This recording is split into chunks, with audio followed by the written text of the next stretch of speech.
Everyone, how are you? This is Bethany Gagne, founder of Numinous, the organization that sponsors the Resonant Peaceful Cities Project. And this video is the first video in a series that we're doing for the new Legion of Light program. So essentially what this is going to do is to give people the basics of consciousness exploration, because consciousness is where all the goodies are in. Okay. See, understand, and when I do the peace projects, for years, I've had to keep it very much on the surface, right?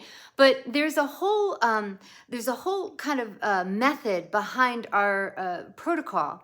And the reason why we do that protocol is because we're basically maximizing consciousness to guarantee that you get a guaranteed state change in 20 minutes. Right? So that protocol, even though all the different meditations sound different, actually they're all following a sequence of things to do with the nervous system to help you bring into your highest and best on command, right? And so, so what I want to do in these videos, I'm going to do one a week, is I'm going to kind of pull out the aspects of consciousness on why we feel more fabulous when we do the peace projects. And then that way you can apply these concepts to everyday life, okay? And understand that consciousness is where the goodies are, okay? And that's super important.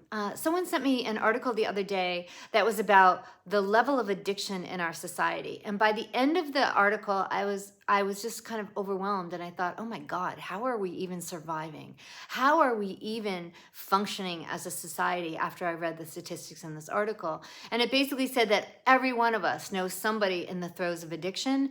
And we all know that just one person with an addiction, there's an orbit of people around that person, from say fellow employees, employers, family members, children, right? Like one person under the influence of any substance will impact all of the people around them, right?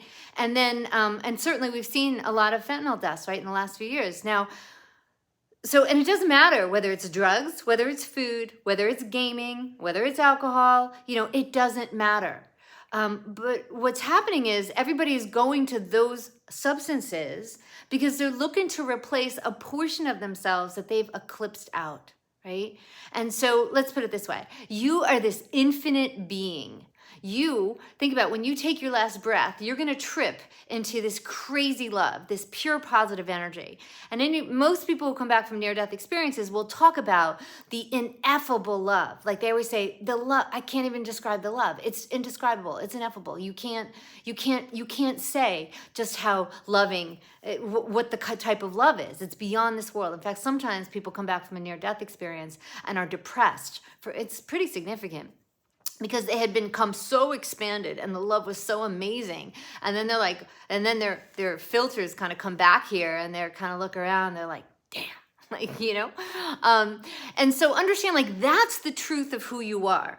See, you're this infinite being who chose to come to this earth plane and cripple yourself to feel the drag of a human infant, right? And so you're this infinite being, you squish yourself into this human body, you narrow your ability to see to only the tiny bit of the visual spectrum, right? Out of all of this visual, but we can only see a little bit in the light spectrum.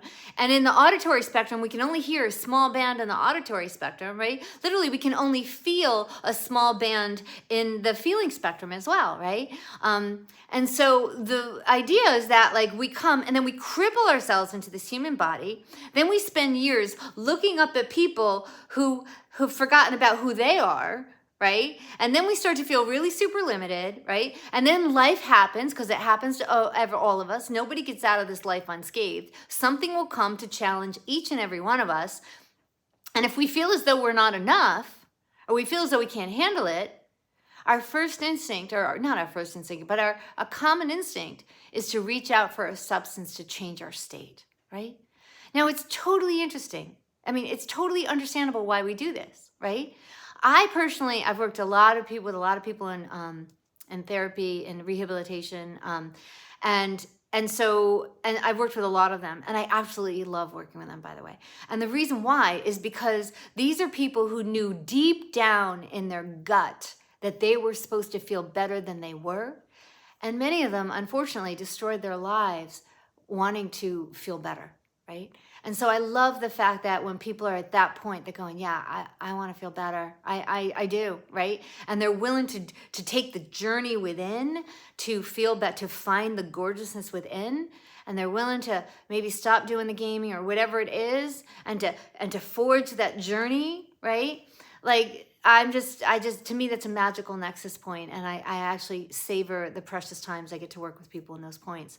But that being said, so understand, like, that's the process, right? So you're this infinite being, you've trained yourself into nothing, you face something in life, you reach for a substance and you get used to it, and you think, well, maybe a little bit of that substance made me feel better, then a lot must make me feel really better, and we all know people can lose decades at addiction, okay? Just because they're trying to get back to that state. Now, this is what we're going to be doing in these classes. I'm going to be doing these once a week, and I'm going to teach you an aspect of consciousness when we, and then I'll have you do the meditation.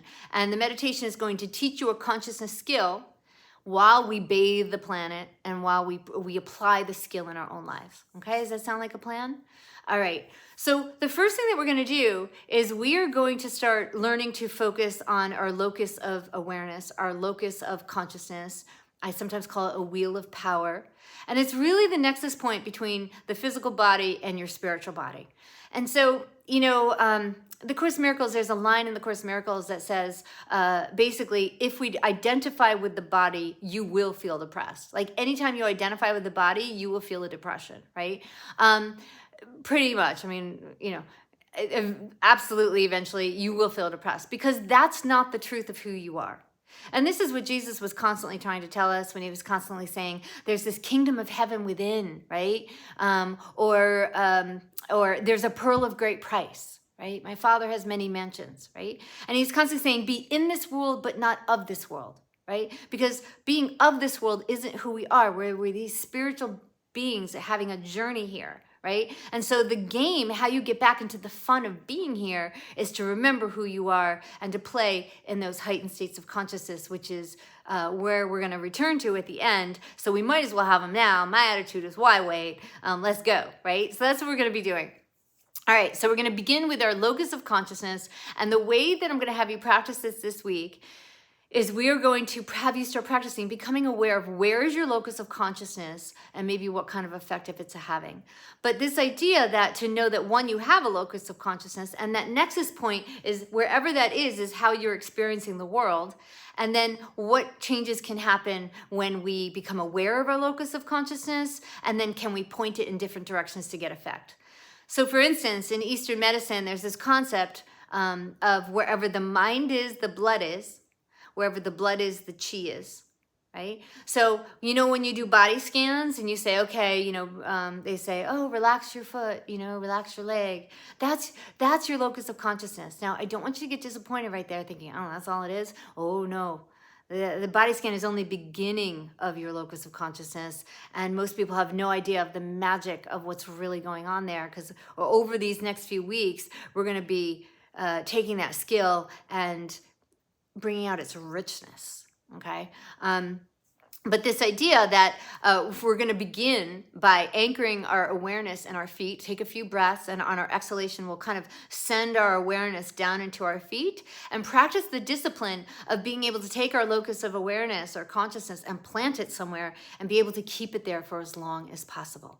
Okay, we're going to keep it there as long as possible.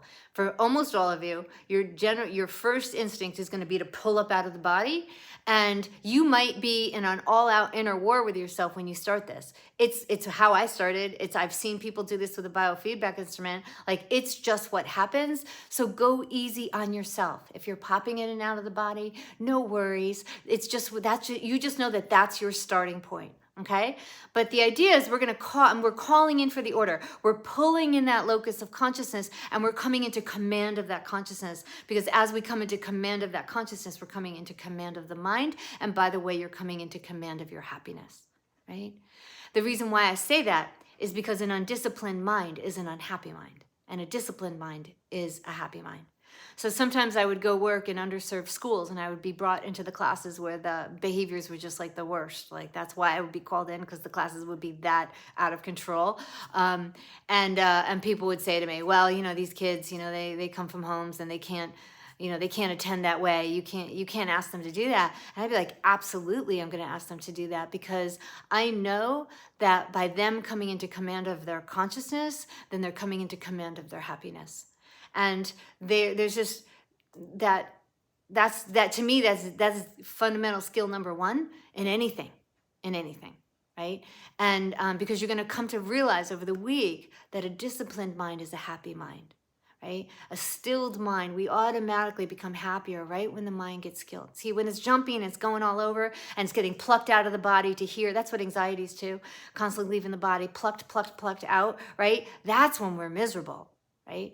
So we're going to stay in command of our consciousness. In fact, that's the way we're going to practice at the end of the meditation, is we're going to practice imagine something stressful in our lives, and to practice holding our discipline, holding our awareness in the mind. I guess at that point, I'll put you in the lower belly probably.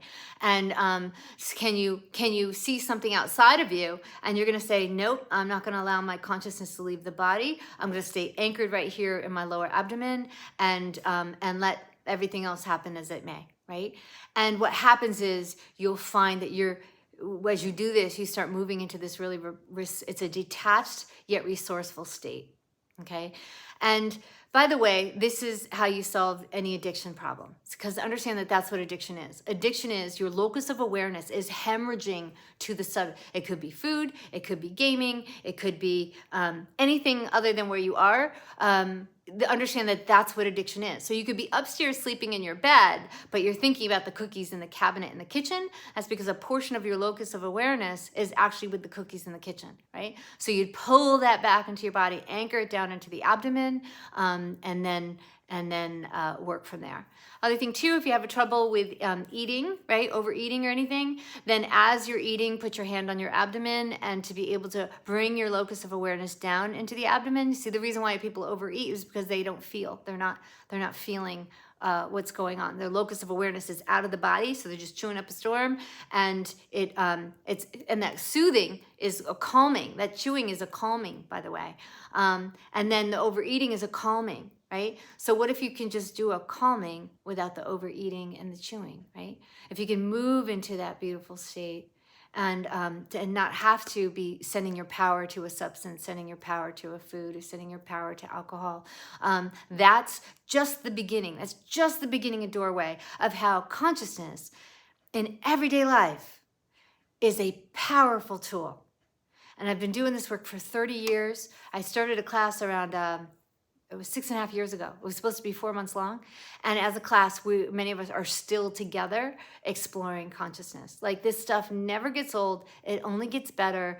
And I've definitely stumbled into exquisite spaciousness and beauty and gorgeousness, which is why I never stop talking about it, and why I'm always inviting people to take the ride.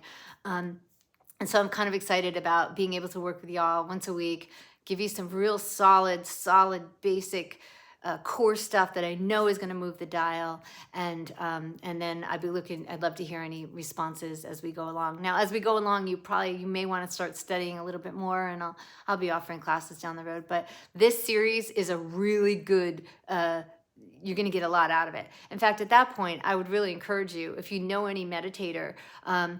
This is the kind of stuff that doesn't get taught in mindfulness programs, kind of thing. It's just been years of me synthesizing energy medicine, biofeedback, locus of awareness, playing in my nervous system, playing in other people's nervous systems. And so it's a kind of an eclectic group of skills. So I'd encourage you, if you know anybody who's into this kind of stuff or struggling with an addiction, this is a good week for them. And this way we can all journey together, share out on how we're doing, and your feedback often influences me as far as what I introduce next. So thank you all so much. The meditation is going to we're going to have you again breathe deep. Try to anchor down in the feet, probably for the first 3 minutes. And we're going to go into the heart, anchoring awareness in the heart.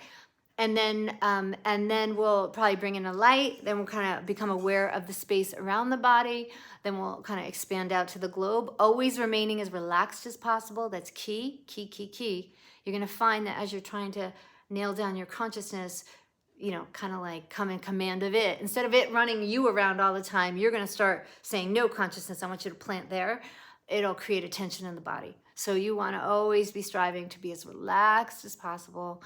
Go to the globe, and then we're going to bring it back into ourselves and practice being able to hold our awareness in the body in the presence of a substance and in the presence of a stressor. And you will see 7 days of practicing that. You go, oh, this consciousness stuff might be kind of fun. It is. I guarantee you, it's there's a lot of beauty to be had. So I'll be looking forward to sharing with you all. Thank you so much. Take care. Bye-bye.